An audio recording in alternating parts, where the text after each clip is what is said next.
and welcome to the Michael Deacon program, Randy. Thank you, Michael, and I'm happy to be here and happy to actually connect with you. No doubt, I'm glad you're here, and I'm also glad that we are joined by Mr. Scott Henderson here. Yes, how are you this evening, Michael? I'm fantastic. This is my second appearance. Yeah, you're a veteran. Yes. Yeah, I'm glad you're here. I wanted to talk to you as well about your finding so many interesting things you brought up that I completely missed myself, and I thought I had known a great deal about this, but obviously reading your work and of course Randy's work, it's just left me blown away, to be honest with you.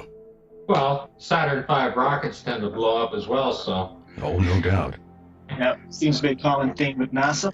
Oh yeah. So Randy, what's going on out there in Canada? Well, it's interesting. I'm getting a lot of feedback, actually. There seems to be more of an awareness now. I don't know, obviously it has to do with the 50th anniversary of Apollo 11, but it is interesting. I'm getting a lot of people coming up to me saying, read your book, seen your work. It's interesting. They're actually paying more attention to what's going on. And I find that people are starting to really take this seriously. You know, for the last couple of decades, it was a subject that was usually mocked. But I'm seeing evidence now, or indications rather, that the mainstream media is even sort of starting to take it a little bit more seriously. So it seems that we're finally being heard. Yeah, no doubt. And of course, HBO just launched a very popular show. I assume it's going to be popular. It's From the Earth to the Moon. From the Earth to the Moon, yes. And very interesting that I had the pleasure of being involved in an interview with HBO recently that was aired on the 50th anniversary of the Apollo 11 moon landing. I was in the documentary with Bart Sabrill and Marcus Allen, and it was kind of fun. And they did a 6-minute segment with the three of us in their newscast, and we're hoping that they'll do a full-length documentary on it. But it seems to have been received very well, so I'm quite happy about that. I believe I saw the trailer. Yeah, and it was quite a fascinating experience. They had flown a camera crew up here from New York, and they interviewed me for 2 hours. They interviewed Bart Sabrill and Marcus Allen for 2 hours each. So they have about 6 hours of footage, and we're hoping that they will I think they will, but I think they're probably holding back to see the response that we're going to get. But so far, the response has been overwhelmingly good. So we'll see what happens with that. But just the bottom line is, it just seems that people are finally taking this a lot more seriously. It almost seems like history is repeating itself yet again. Yeah, exactly. Yes, well, keep that in mind, folks. We'll round the base yet again, and this sort of repeating of history, it'll come back up here. And of course, you are the author of the very popular book, The Apollo Moon Mission's Hoax, or Hiding a Hoax in Plain Sight, rather. And I've been reading it, and I thank you for sending me a copy, and I like the autograph as well.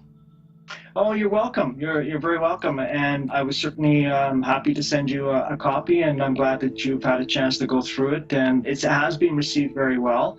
Inevitably, you're going to get negative comments, but that's going to go with a subject such as this. It is a controversial subject, and it's very difficult. I understand that people have a difficult time believing in this. I mean, I was there too. I remember watching the Apollo moon landing live.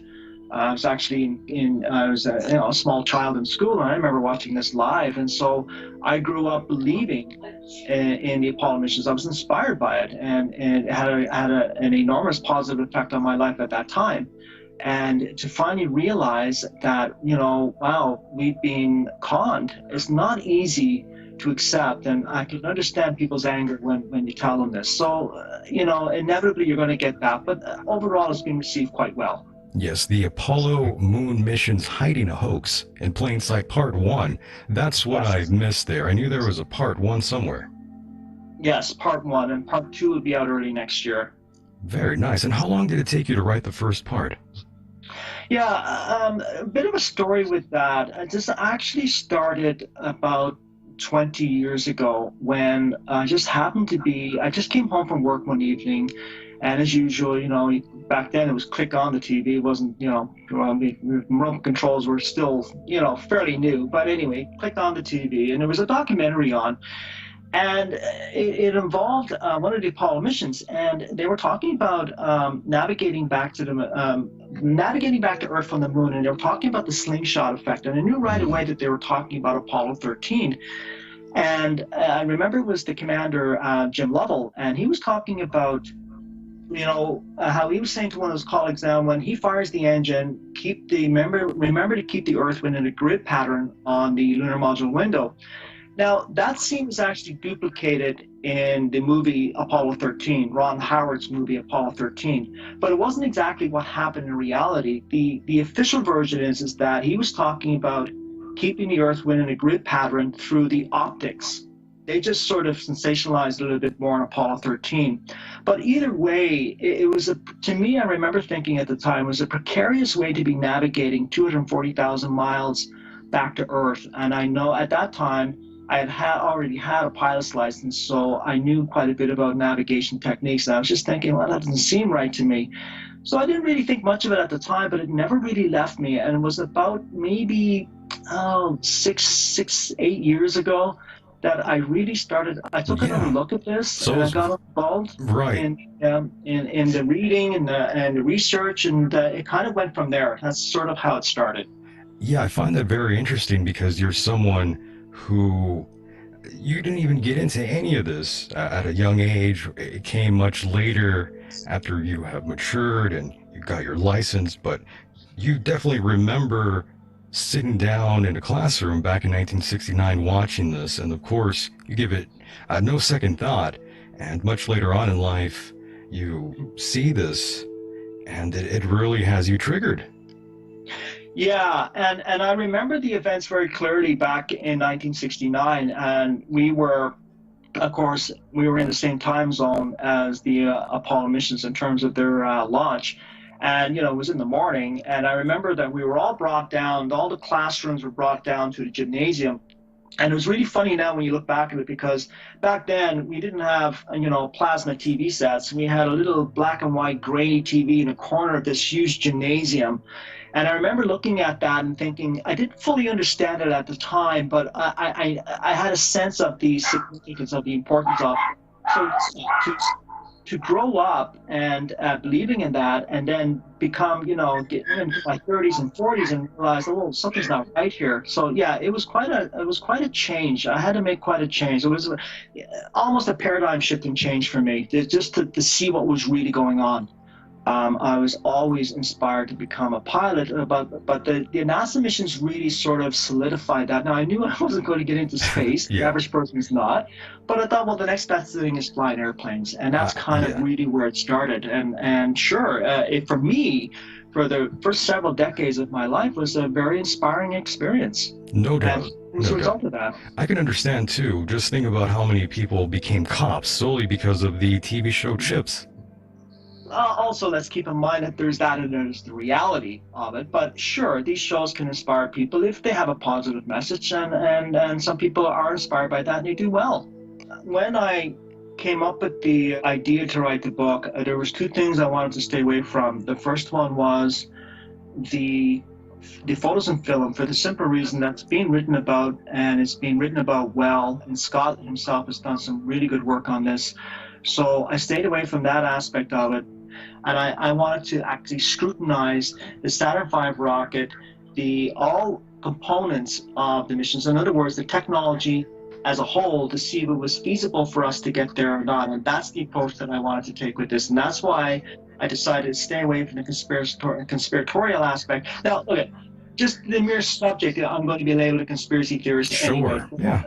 I don't mind. People can label me anything they want. But read the book, and it's about the technology, and then decide for yourselves. Yes, and Scott, by the way, what reeled you in, by the way? Well, every now and again you'd start to hear little bits and pieces about man landing on the moon, and you'd see little video clips and things like that. And just through a little surfing on the internet, I got a little curious and started to have a look. Understood, yeah. It didn't take very long between going, I'm listening to somebody and I don't know what videos they were exactly, and I'm going, well, that guy's, he's got to be crazy, right? And I thought I better have a look myself. I needed to find out for myself. And all of my research that I've been doing was basically for myself. And at a certain point in time, I decided I would share a little with Marcus Allen, actually, is who I was sharing my information with. And he said, you got to get out there. He said, he encouraged me to go public with the information I had, because it was completely separate and different from anything else that was out there. Yes, and by the way, Marcus Allen, he's the owner of Nexus magazine, if I remember correctly. He's the publisher. Or publisher, okay. For UK. And Yes. Randy also is written up in Nexus magazine as well. Understood. And Randy, if I recall correctly, the F1 engines and its testing is what really caught your attention. Yeah, that's where I started. And just to give the listeners a little bit of background on the F1 engines, they were rated as the most powerful rocket engines ever built during the Apollo missions and after. They were actually, the program was canceled after the 1973 Skylab mission, when the Saturn V was used to launch Skylab into orbit. Now, without the F1 engines, there would not have been an Apollo moon landing. And the reason why that is, you needed the F1 engine's power to launch the Apollo payload into orbit. Now, when I say into orbit, I mean up to an altitude of about 40 miles. I mean, you have to project the rocket up to an altitude that it can then fire its second stage engines to reach an optimum orbit in order for a trajectory to the moon. And what I have noticed with the F1 engines is that I looked at the testing aspect of it, and I found it very questionable. And there's two aspects to testing. There's the static testing, and then there's the in-flight testing. And I found that there was virtually no in-flight testing of these engines at all. And I broke it down even further. And then I discovered more that there was constant problems with the F1 engines, because when you're building an engine that big, you're getting into a lot of energy, a lot of resources, and you cannot sustain that. And there's a limit in terms of how far and how big they can build these engines. And that's really what started this research for me, was the all-powerful F1 engines, which turned out not to be all that powerful after all. Yeah, see, that's another thing that I sort of contemplated just a little bit about the rockets, and did we even have enough power behind those rockets to get us where we need to go? I always thought about that, but of course I'm not someone who understands anything about rockets, to be honest with you, of course.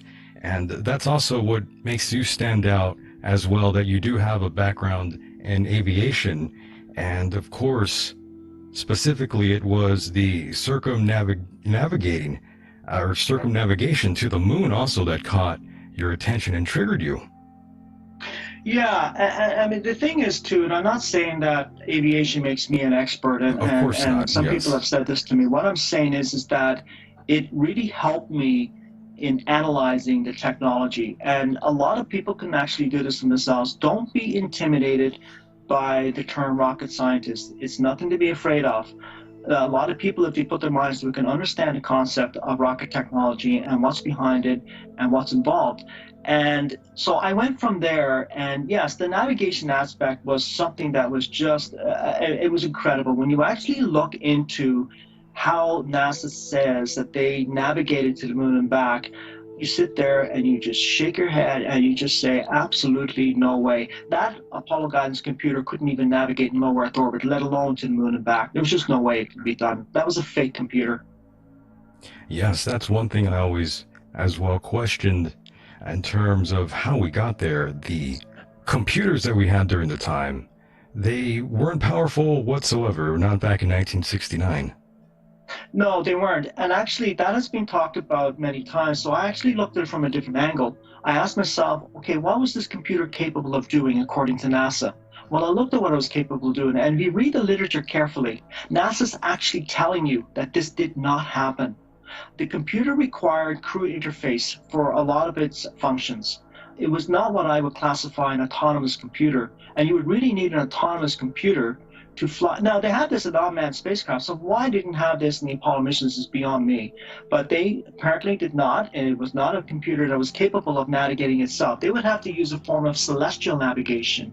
So in other words, that meant taking star sightings through a telescope and then triangulating those star sightings and inputting that data into the computer, and then the computer would give a position fix. So this computer didn't navigate, it gave a position fix. Navigation is brought on by what they are claiming is that, direction and speed of the spacecraft. This computer did not maintain course and speed, which is why they had to do periodic checks along the way, which is just an absolute insane way for anybody to even think that they can navigate 240,000 miles to the moon and back. It's absolutely impossible. And I might add, using celestial navigation, which worked really well for ships sailing the seas for hundreds of years, is even then it was used as a position fix. It wasn't an accurate way of navigating. It worked well for them because they had maps to go by and they had, they're familiar with the territory. But we're talking about an area of space that was new to mankind back in 1969. I mean, it was a hostile environment. And you could be off by 1 degree off course, and you could be thousands of miles. And given the limited propellant that they had on board, they would have run out of fuel trying to correct to get themselves back on course. They would have been marooned in orbit for an eternity. It just did not happen. And there's even some newer things going on with the moon right now, since we are just past the anniversary. It seems like every website is talking about the moon, and of course, why haven't we gone back? That's the big question that is in everyone's mind yet again, as history seems to repeat itself. Before I get to that, I just want to conclude one thing with the F1 engines. Go ahead. There was a serious problem with the F1 engines during testing, and it was called combustion chamber instability, and they weren't really able to resolve that issue. And in fact, NASA admitted to a constant percentage rate of failures during the static testing of the F1 engines. And when NASA said that they fixed the problem, they actually say in the next line that they don't really know what the problem was. And my question is, well, you didn't know what the problem was, how were you able to fix it in the first place? And it's my assertion here that they actually either used the F1 engines or used the substitute to launch the Apollo missions. Something launched that day in 1969, but it was most likely whether it was an empty rocket, because the F1 engines did not have the power. And I want to make sure that people understand that is, the F1 engines did not have the power to launch an Apollo payload into low Earth orbit. And if that's the case, there was no Apollo moon landings, because without the F1 engines, you could not have landed hardware on the moon. Yes, and of course, going back to why we haven't gone back to the moon, I'm very interested in both of your opinions. Randy, go ahead first. That is definitely a valid question. And every time that question is asked, I hear the same thing every time. NASA doesn't have the funding. That's just another in a long line of excuses as to what NASA gives for not being able to go back to the moon. If you listen to some of the astronauts, Don Pettit for one, is actually admitted that, and he's on record as saying that you can just look this up anywhere, he's quoted everywhere as saying that he would go to the moon in a nanosecond, but we destroyed that technology. And that is exactly what has happened. A lot of the technology and the schematics for the Saturn V rocket, for the thousands of reels of telemetry tapes, have been destroyed. And they've been destroyed for one reason: to hide the evidence that there was nothing there in the first place. It would show if there was any schematics, there's just no way. It was impossible to get to the moon with that technology. And it's impossible to get there now. The reason why they haven't gone back isn't because of lack of funding. They still get $20 billion a year. NASA could actually divert its funds to their manned space program if they actually wanted to. What I find very ironic here and very interesting is that NASA can come up with $100 billion on the International Space Station, but they can't spend money on their own means of getting there. They have to rely on Russia to do it for them. And I might add that Russia is using 50-year-old technology. So you have one country 50 years later in the world that's capable of launch to low Earth orbit, and that's with Russia using a rocket using 50-year-old technology. There's something seriously wrong with the manned space program today. And Scott, go ahead if you have anything to tag there. Well, if you realize that NASA actually hasn't launched anything since 2011, I would think they're out of business. Yeah. They don't have anything in the works. I look through their report server all the time. Most of the documents that you find in there, they're working with Boeing, researching for jet engines for aircraft for supersonic flight. That's one of their main focuses that they're working on. They're doing the testing for Boeing and everything else on that.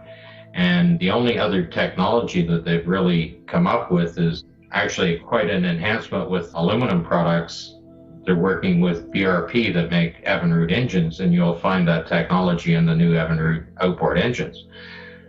That's one of the few things that they've actually come up with that actually work. That the engines are quite reliable, much lighter and more powerful, and burn even cleaner than a modern car does. So that's one of the few things they've come up with. As far as going to space or having a space program, they've basically been out of business for 9 years. My goodness. Yes, it's very unusual that we have not gone back, and you would have to imagine it should be such an easy task with current technology, right? Well, think about it. I ask people to think about it this way. Getting a rocket off planet Earth requires an enormous amount of resources because of the gravity forces involved. So why wouldn't they have had a moon base by now to launch from there? I mean, if they had invested the money 50 years ago to expand on and build on the technology that they had back at that time, they would have had launch capability from the moon. It would have been a lot far easier. If the cost would have more than paid for itself by now, and launching to planets like Mars and so on and so forth would have been a lot easier in terms of launching payloads. But no, they haven't done that. It's gone backwards. It's gone absolutely backwards. As Marcus Allen said in the HBO video, he said, it's like Wilbur Wright flying his first airplane in 1903, and then we did nothing after that. It just stopped. And that's exactly what happened 50 years ago. They're telling us they entered the moon and back. We had this wonderful technology, and now we've lost it. We've destroyed it. We can't go back. And we have one country, one rocket, and that's it. Ridiculous. They also keep feeding us dates. They keep feeding dates to the public, only to delay and push back all these alleged far-out trips to the moon, to Mars, you name it. Oh, I mean, it's incredible. I mean, I actually can write a comedy routine on this. I mean, you take NASA, let's just take the Apollo moon missions, for example. In the 1970s, they said, we're going to go back to the moon in the 1980s. When the 1980s came along, they said, no, actually, we're going to push this back. We're going to send a crew. We're going to land a man on the moon back in the 1990s. And they said, okay, the 1990s came back, and they said, no, by the year 2000. And now they said, by the year 2020. So now we're closer to 2020. They said, well, actually, no, we're not going to go to the moon. We're going to go to Mars. And then he said, we're going to do that in 10 years. And then he said, no, actually, we're not going to do Mars in 10 years. We're going to do it in 15. And then they changed that and said, well, we'll do it in 25. The narrative is the same every decade. And I mean, you can really write a comedy sketch on this. I mean, it's just amusing how I really think they think people are stupid. People are not that stupid. They know. They know that we're not going back. And it's just a narrative that NASA has, as you say, every decade to keep people's interest up. So That's all it is. strange. It's very strange. They say space is the final frontier, but have we actually explored it? Yeah, very interesting. The final frontier. Yeah. And, no. I mean, it's hard to say. We have unmanned missions, and some of them have been successful, at least as far as I know. I haven't looked into that aspect of it. But I know what they're on, which is very interesting that you brought that up, because their unmanned missions during the 1960s was plagued with problems. I mean, I've been researching this for the next book, and their unmanned missions had problems after problems after problems leading up to the Apollo missions. But lo and behold, the Apollo missions, which were more complicated in terms of its technology, all worked seemingly perfectly, except for Apollo 13, which people always throw at me and say, well, what about Apollo 13? Apollo 13 was a success. Okay, because even though it didn't land on the moon, they miraculously made it back to Earth, and it was called a success. So we're looking at a 100% success rate in terms of their trips to the moon and back. I'm not talking about the Apollo 1 disaster, because people say that one too.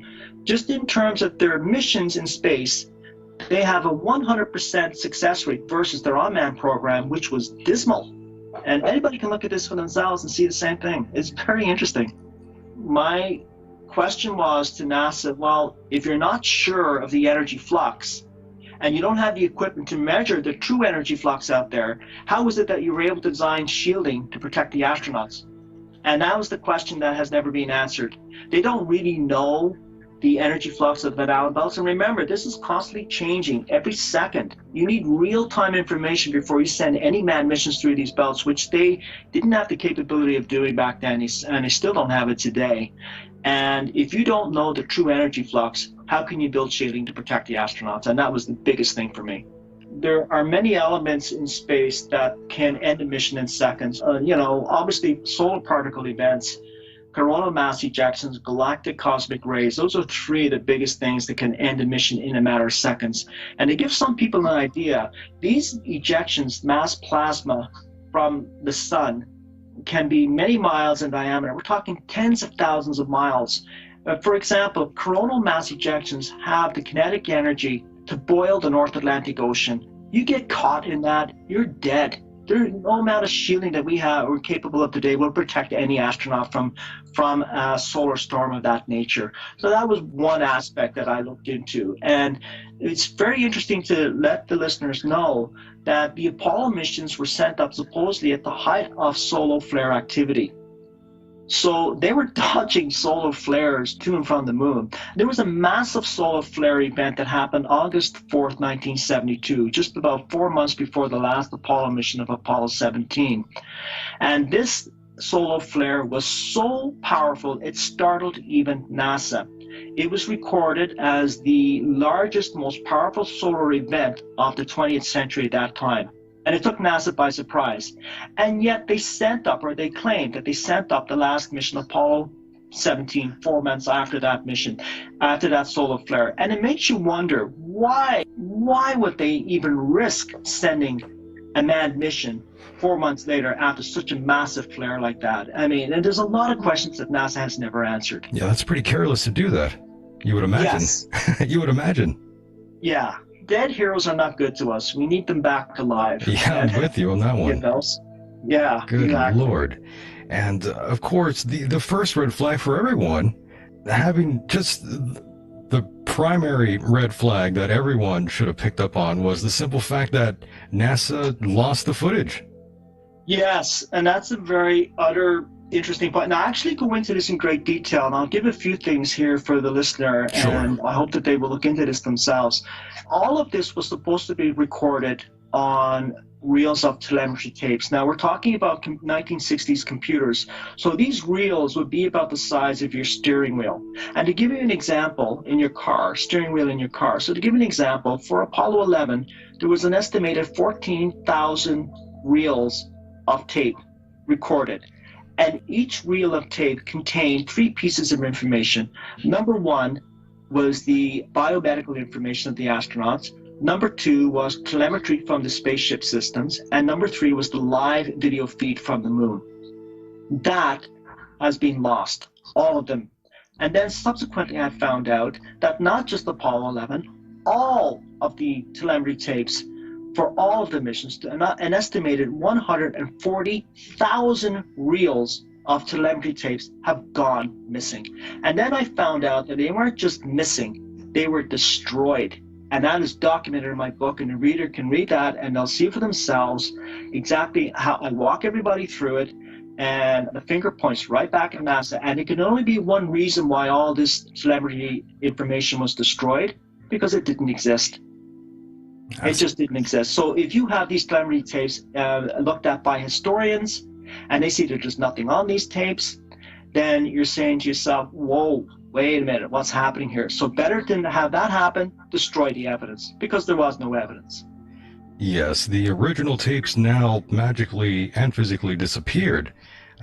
That's really gold, ladies and gentlemen. I can't buy that. Yeah.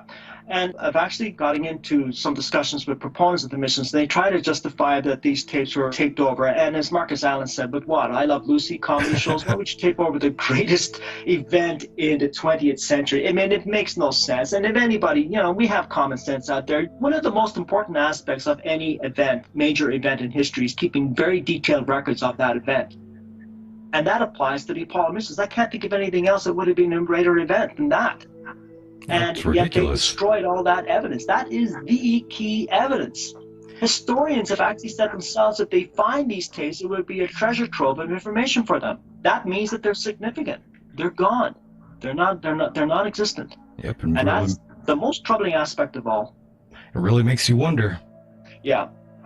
And Scott, how do you feel about that as well? Well, the fact that they're never going to be able to repeat it means that they have to stay lost. Not that they ever existed, right? Exactly. Because if somebody actually does manage to get to the moon, that telemetry would be compared against what the Apollo missions were, right? And there's no way they're going to be able to create those now because they have no idea what the information would be. They keep changing the information and updating their information all the time on all of the data from the Apollo missions. They change little things or they change great things to make it work, right? It's kind of a debunking thing that they have going on, trying to, when somebody comes up with something, they come up with a little video or they come up with a PDF file. Looks old, is dated old, but the information has changed. And fortunately, I have most of the PDF documents down before they've changed them. And when I see that they're no longer in the archive in the original spot, it'll come up, show me a 404 error. I just search for that same document again, and I come up with the new updated one, and then I compare them. And anything that they are paying attention to that they're changing in the documents means that there's actually a problem with that area of the piece of equipment or data or anything else that they're trying to cover up. There's something too that I would like to add to that. Go ahead. In terms of the telemetry tapes, often it's asked that if the Apollo missions were fake, then how come the most obvious country in the world, Soviet Union at that time, didn't say anything about that? And I'm going to be talking about that more in my second book. I do mention it briefly in the first one. But there's another aspect to this that people need to ask themselves. The Russians, right now, the Russians and the Americans are pals when it comes to their space program. I mean, they're working together on the International Space Station, so they're cooperating. They're just like friends, okay, for lack of a better way of putting it. So if the Soviet Union at that time was tracking the Apollo missions, first of all, they knew it was a hoax, and they didn't reveal it for their own reasons, and there's many. But if they were tracking these missions, then they would have their own telemetry tapes. And they know full well that NASA claims they lost theirs, so why don't they hand theirs over? And that's a question that proponents can never answer. They don't have them because they weren't tracking them, because there was nothing to track in the first place. It's a great question, by the way. If you look at the videos or even the photographs and you see the behavior of the astronauts as they're moving around, they don't seem to be afraid of anything. They are not being careful with anything they're doing. They are just literally joking around. And of course, when you look at the photographs the way I have and you realize that it's just two guys playing in the mud with a wet flag, like Apollo 17, all of the videos are like that. They're doing that here. It's a full simulation shot on Earth. If your very life was depending on those spacesuits, you wouldn't be falling down on things and risking cutting or ripping your suit or tearing it, or just the way they're horsing around in it. The hoses could become disconnected. Anything could happen. They could fall down and break their shield on their face, right? And crack it open in those kind of environments. And to start with, the spacesuits simply can't handle that kind of a vacuum, or the seals, or the material, anything. They would simply explode. It's very strange. And The lander itself, with 12 millimeter thickness of a skin to hold back the pressure inside the spacecraft, is absolutely the most absurd thing I've ever heard in my life. by the way, the lunar module had the equivalent thickness of 3 layers of kitchen foil. how did the lunar rover dune buggy ever fit in the lunar module? Well, the rover was folded into quadrant 1, which is if you're looking at the lander on the right-hand side of the lander, and the wheels folded up and the seats folded flat. The equipment rack on the back was sitting in quadrant 3, as well as the battery packs and the other tools that they had for it. And it takes about an hour for them to bring the thing down and get everything assembled on it. That's not in the same timeline as what is being shown in the documents or the journal files for the Apollo missions.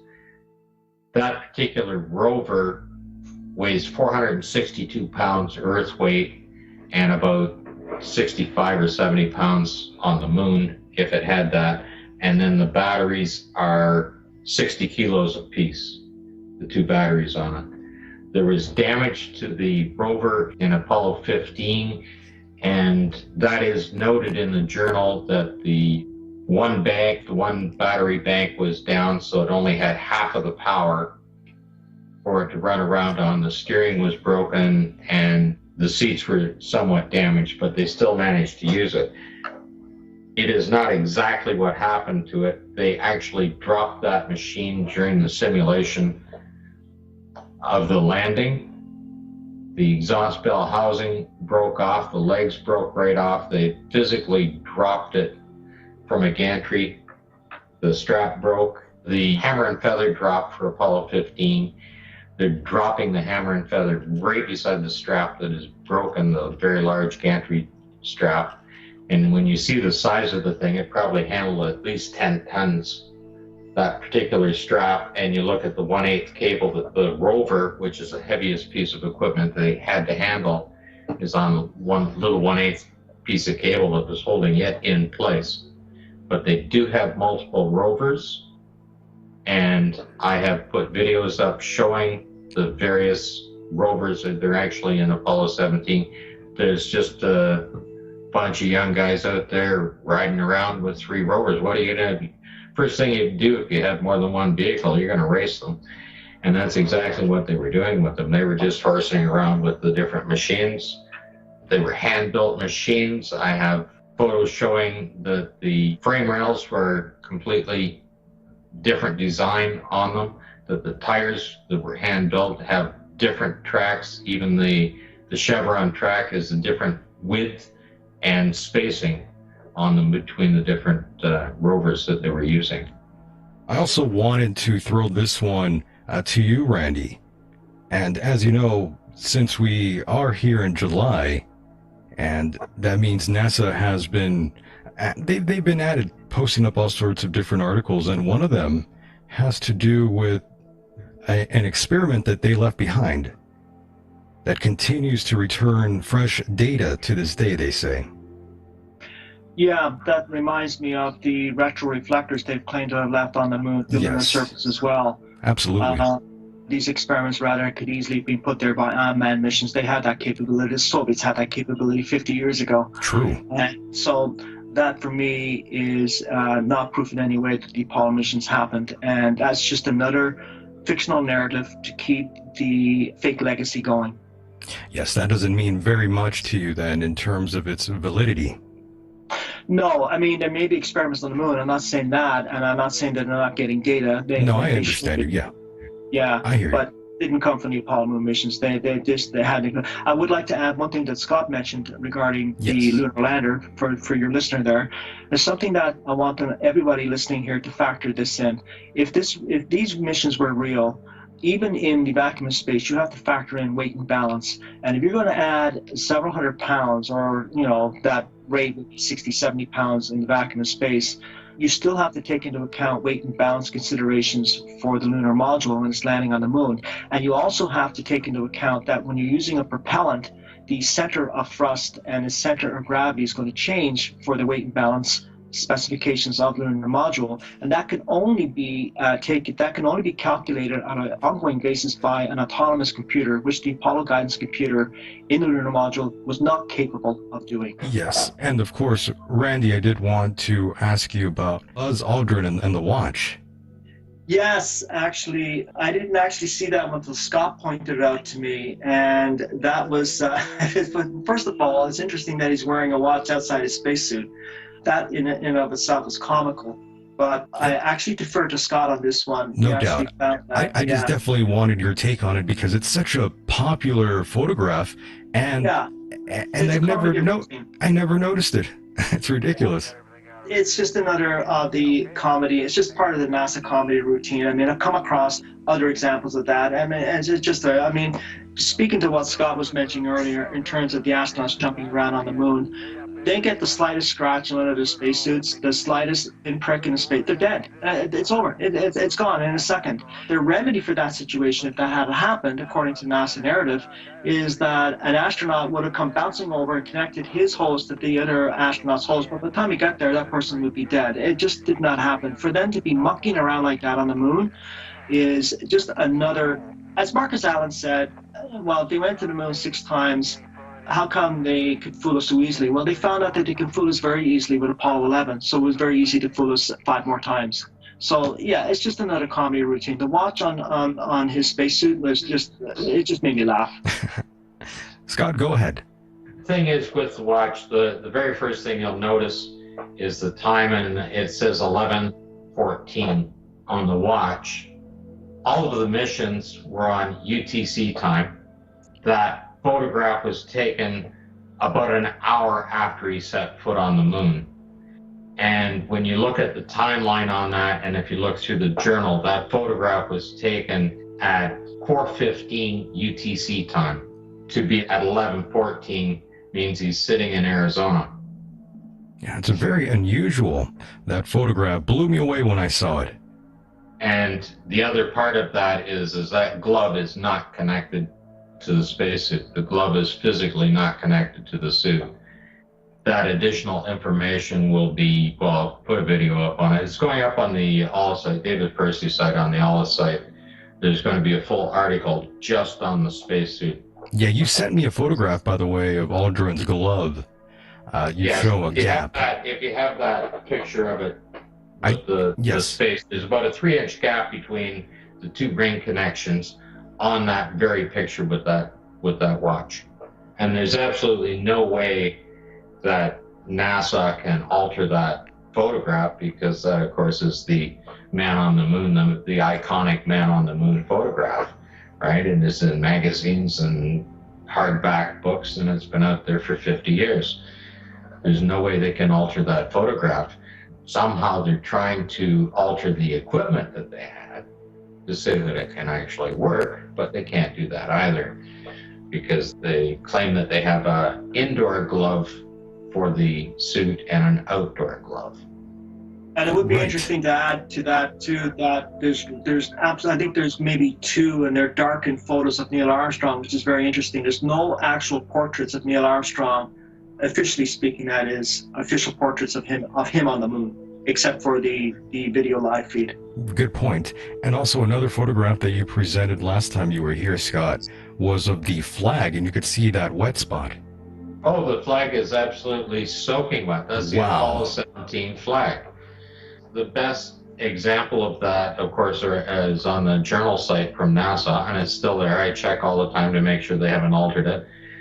And it's on March to the Moon, which is also another NASA site. It's on their Flickr site as well, but most of those photographs, they've reworked them a little bit. They actually hazed them out with grade them a little bit so they're not as clear. Yeah, NASA seems to do that. They love to photo brush images. They just cover them over and make them look a little foggy, all of them. But the March to the Moon has probably the best example, and the official journal site from NASA. And I have links right to that photograph underneath most of my videos. Yes, and Randy, by the way, are you going to include some of the strange anomalies in your next book? Yes, I'm going to be actually including that in a chapter regarding Scott's work and Marcus Allen, that is work as well. So I'm getting a lot of very good feedback for the book. And one of the questions I was asked, why I didn't discuss the anomalies in the photos and the filament. And as I said at the beginning of the show, the reason is that it's been done, and it's been done very well. But I will, because of the popularity of it, I will include a chapter in the next book on that. Very nice, very nice. Yeah, it's a pretty good photograph to show people, and it solidifies a lot of what we speculate is going on here. Was a work, my friend. It's a simulation. It clearly shows the condition of the equipment. It clearly shows that it was being shot outside, which accounts to the lighting anomalies, everything else, because if they're shooting at night and they're lighting it up, and you have like Apollo 11 and 12 have very obvious light drop off in the photographs. those other types of things have been found by other people, so I see them, but I ignore them. I just like to present my own findings, I hear you. you know, Yeah, because Bill Casing had a lot out there as well very early on. Maybe the first whistleblower. Bill Casing was the first one. Yeah, well, he was, you know, working for NASA at Rocketdyne, and he was the first one to come out and say, hey, these rocket engines didn't pass any of the tests, and when they didn't pass the tests, they lowered the standards to make them pass the tests. Right, and of course that brings me to back to you, Randy. That reminds me, in your book you do mention the Apollo 11 liftoff and how you talked to an individual who worked for NASA. Yeah, I came across this actually on the Ollis.com website, and when I was investigating my work into the F1 engines, I actually do write about Bill Casing as well. Nice, and yeah. talk a little bit about Bill Casing's work. Bill Casing was the first to actually come out and publicly say that the F1 engines were not what they appeared to be, and he resigned in 1963 in disgust actually at what he saw. And he's much criticized to this day, but you know, his basic thesis about the F1 engines has held up for the last 4 decades, and it's just been validated by a couple of scientists that I've written about in the work in my book that have written about the F1 engines. In terms of the interesting aspect about, Scott mentioned something about falsifying or lowering the standards. There is a quote here in my book that I would like to read if you don't mind. Not at all. Yeah, this actually came from one of NASA's reports, and I was so stunned by this admission by NASA that I included it in the book. And the quote is this: "The original failure criterion for the SPS propellant tanks was perforation of the service module honeycomb skin panels. Because the failure criteria was too stringent to meet the desired probability of mission success, engineers considered an alternative. If the original criterion had remained, the test shown in figure 4 would have been an SPS tank failure," unquote. What that really means, translation, if the equipment failed the test, lowered the standards. In other words, NASA moves the goalposts. Yeah, that's pretty wild right there. And that's from NASA's own published report. Yes, and you really break it down and you get very technical in your book, and that's one thing I really do appreciate. Just that simple fact that you definitely get into really good detail. Yeah, and you know, a lot of the detail too did come from NASA's own reports, and that's something that people, if they could take the time to read, it's well worth it, because there's a lot of little nuggets in these reports that just, it's almost as if NASA's planting hints. They're planting hints. They're saying, hey, you know what, we didn't go, here's the proof. And this one quote I just read was proof positive that they did not go. Their equipment was failing the test. It was failing the standards. So they had to lower the standards to give the impression that it was passing the test in order to convince the public that they had the technology to go. And that was very revealing. No doubt. And of course, I am going to throw up one more photo here. And this one is for you, Scott. And it's another photo that you presented here on the program. And this time it's of the buildup in the window, the moisture. Oh, that's the Apollo 12 photograph, and the other one has the rain guard on the outside? Yes. Yes, those are the inside and outside shot of the spacecraft. And I mean, when they were doing the simulation, it probably started to rain, so they ran inside the thing. And of course, the astronauts are the whistleblowers, and they're sitting there waiting for it to stop raining, and they had a Hasselblad camera, so they took a picture of the window. When they went back outside, I guess they decided to take a picture of the outside of the window. Why would a spacecraft have a rain guard on it? That window, when I was reading back through the documentations, when they were testing, vacuum testing the original CSM, that particular window was blown out in a pressure test on it, and as you can see, it's just duct taped back on again. The water is not just on the outside of the window, the water is in between the 2 layers of glass, the paint is peeling up in there, and if the seal's broken between the layers of glass, it doesn't seal for a vacuum to be traveling in space. There's no way it would hold the pressure. Yes, that's a very wild one. I consider that one of the many kill shots. And Randy, are you going to include some of this here as well? Yeah, I'm going to be going through a lot of Scott's catalog, and he has sent me his whole catalog. And I'm actually going to be going through with him bit by bit. I'm not going to put all of it in the book. Sure. It's volumes.